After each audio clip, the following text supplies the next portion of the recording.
The humble Seiko 5, the Japanese low-cost alternative to Swiss watch house offerings. Low cost, but not low quality. In fact, this watch had 5 design goals to meet. It needed to be self-winding, have a calendar with a day and date display, the crown was to be recessed, and the case assembly had to be strong and resilient, and of course, it needed to resist dust and water ingress.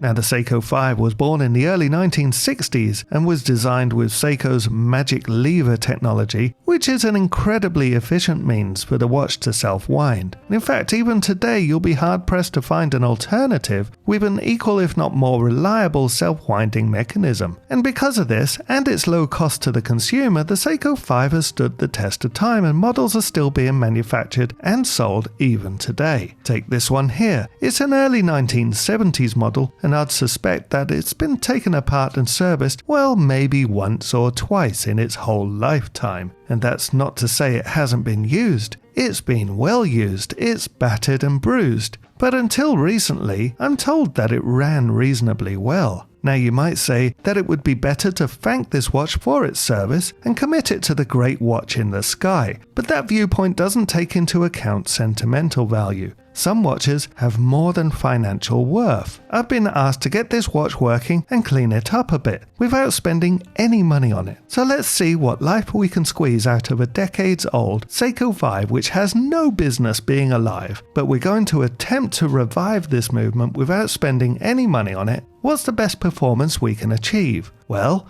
let's find out together. So as you can see, I've removed the case back and straight away I can see something wrong. This has been fitted in the past with 2 thin O-ring gaskets rather than the standard flat gasket. Now I shall sort that out later, but for now I'll carry on and remove the movement from the case. And I'll start by removing the case ring.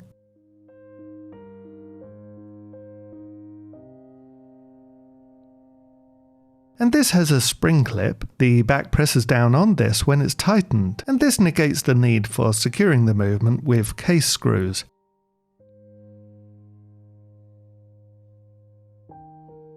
So now I can just remove the crown and stem and the movement will be free.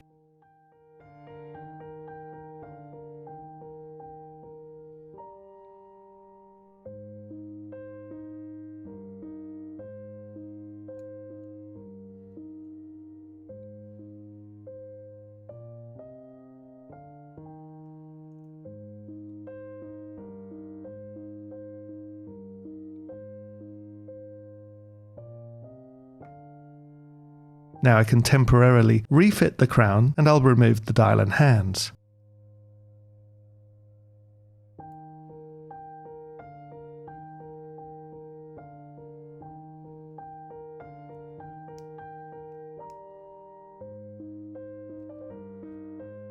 But here we can see there's a dial screw missing, perhaps the reason for the watch being temperamental.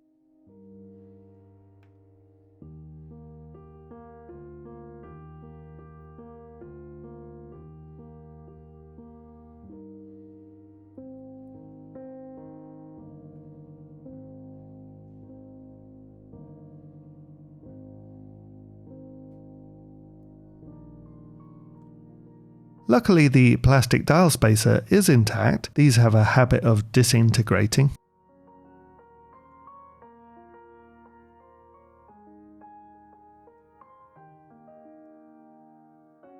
Now this watch stops and starts, but seeing as it's sprung to life now, let's see what performance we're getting.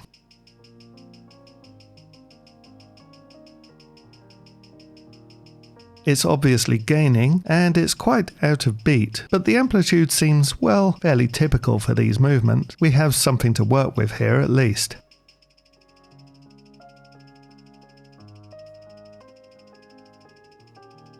Now I can remove the calendar components and the motion works. This needs to be done first before removing any of the train wheels.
There's a little corrosion in the keyless works here, but well, it's nothing too serious.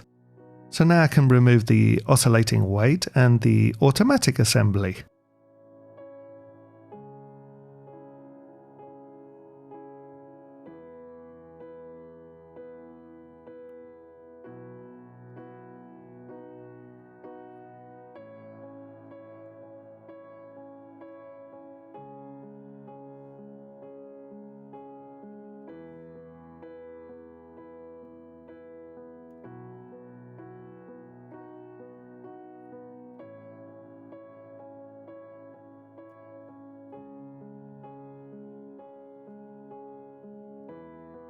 Now I can remove all the power from the mainspring, and I'll take off the ratchet wheel and the click spring.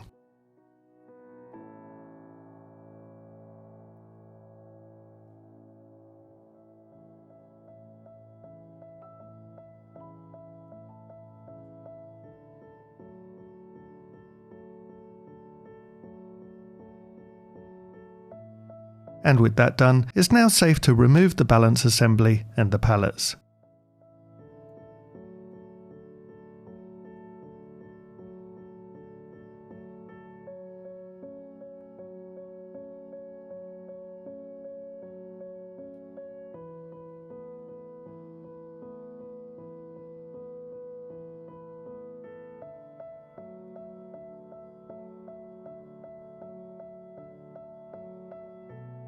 And the train wheel bridge can now be removed.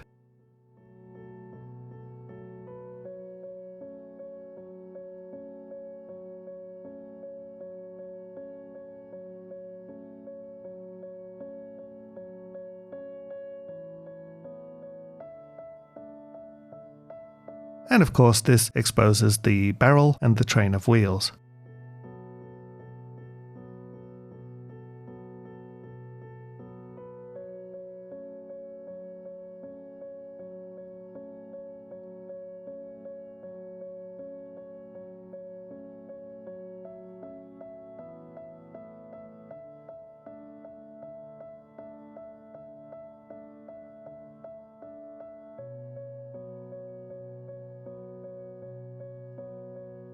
And now I can remove the keyless works.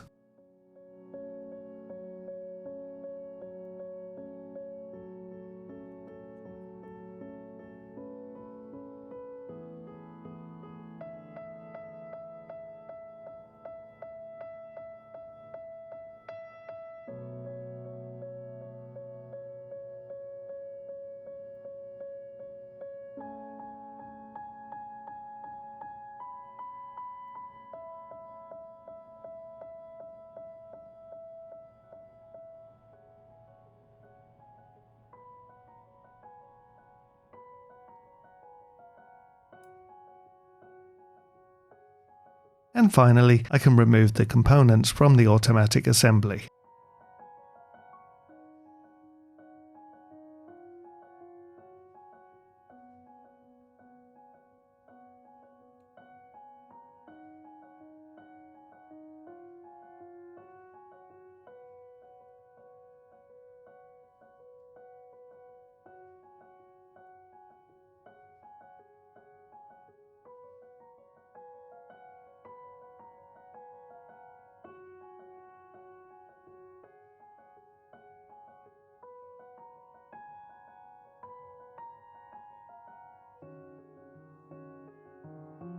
And well, that's it stripped down. As you may have seen, a very tired and well-used movement. A lot of wear, especially under the ratchet wheel and the automatic pawl. Now it will be interesting to see what performance we'll get out of this with just the most basic of service.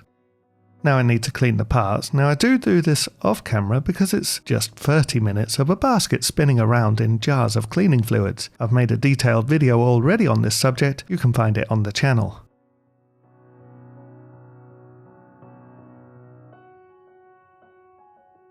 But now let's get this watch back together, and I shall start by assembling the mainspring barrel.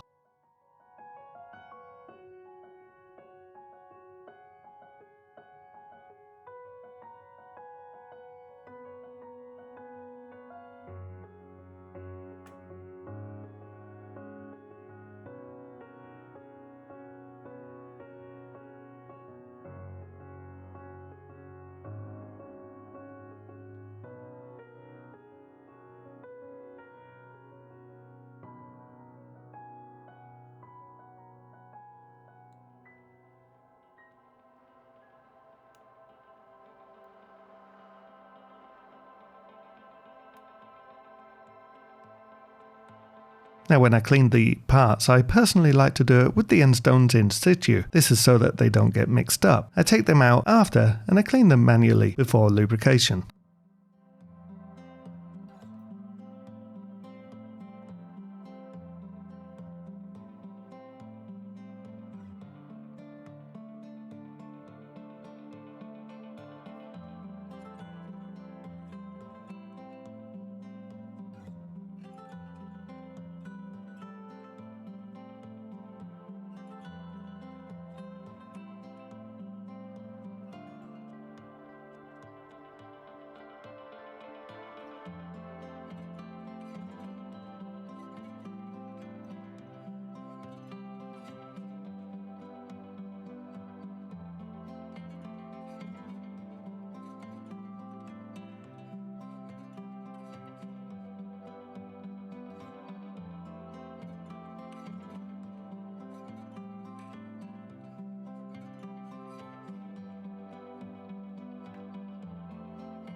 Now I can assemble the barrel and the train wheels.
and on goes the train wheel bridge.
Now the click spring and the ratchet wheel can be fitted.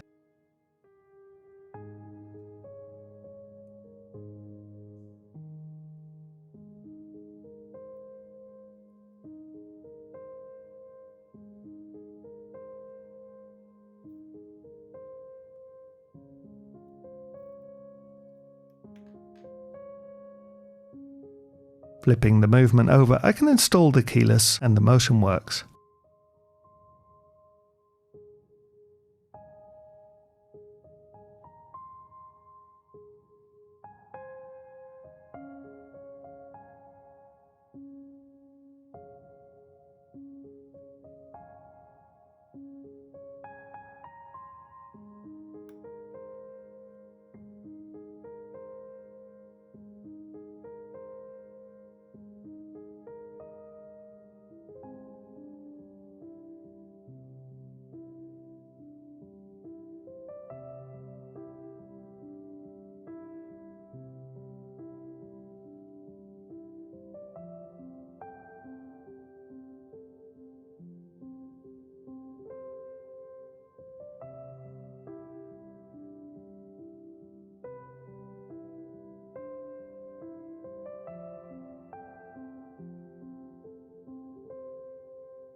And with that done, I can fit the pallets and the balance assembly.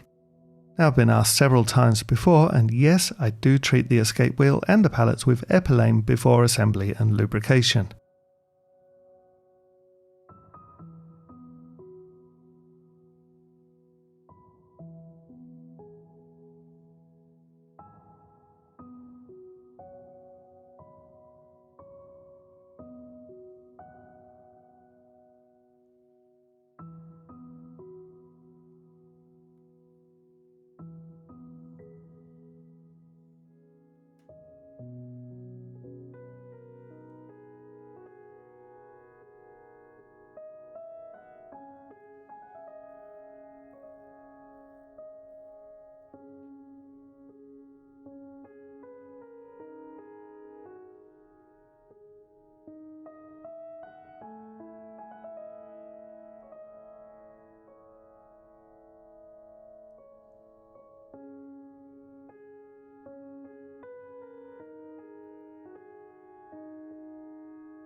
And there's life.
Now I can refit the calendar mechanism.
Before I assemble the automatic works, let's see where we are performance-wise.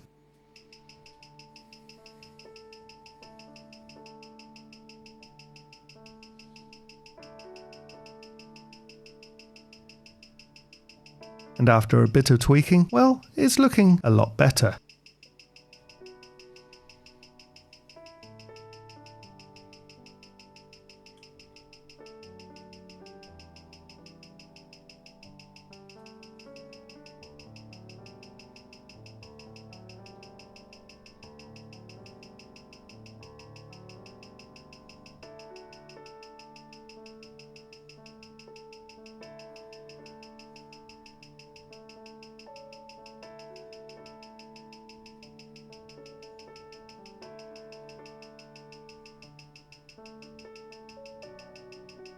But there is some quite significant positional error I need to investigate.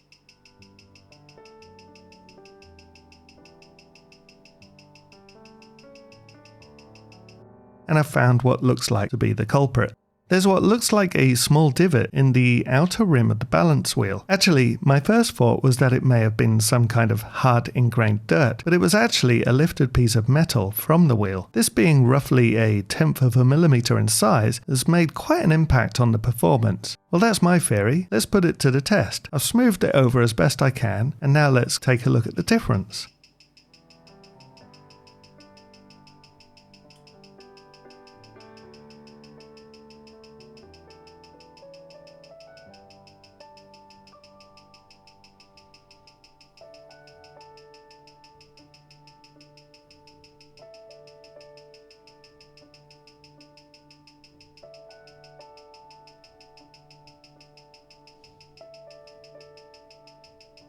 And well, that's a lot better. Okay, on to the automatic works.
So with the watch almost fully assembled, I can now refit the dial and hands.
I was asked to clean up the case a bit.